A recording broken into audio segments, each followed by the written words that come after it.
আসসালামু আলাইকুম, শুভ দুপুর। আমি আছি এখন গুনারি গ্রামে। গুনারি গ্রাম থেকে বিলে যাওয়ার রাস্তা। ব্রিটিশ পিরিয়ডের এটা একটা ম্যাপের রাস্তা, কিন্তু আজ পর্যন্ত রাস্তাটি পাকা হয়নি। কর্তৃপক্ষের দৃষ্টি আকর্ষণ করছে রাস্তাটি যেন অতি সত্বর পিচ ঢালা অথবা কংক্রিট ঢালা রাস্তা করার জন্য। দুই পাশ দিয়ে সুন্দর কলা গাছ লাগানো আছে।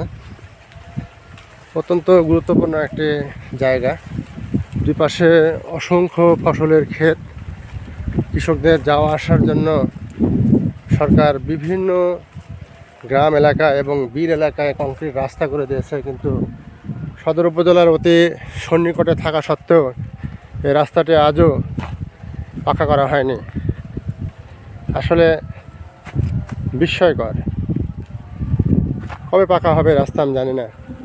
আমি ছোট্টবেলা থেকে যখন এই বিলে আমাদের জমি আছে দেখতে আসতাম, ঠিক তখন থেকে দেখছি কাঁচা রাস্তা। আজও 40 বছর পরে এসে দেখছি একই সেই কাঁচা রাস্তা।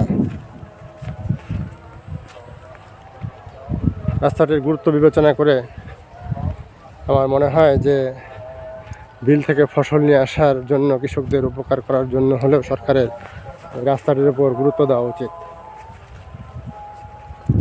পাশ দিয়ে গেছে ঢাকা রাজশাহী 33,000 ভোল্টের বিশাল টাওয়ার করা বিদ্যুতের লাইন।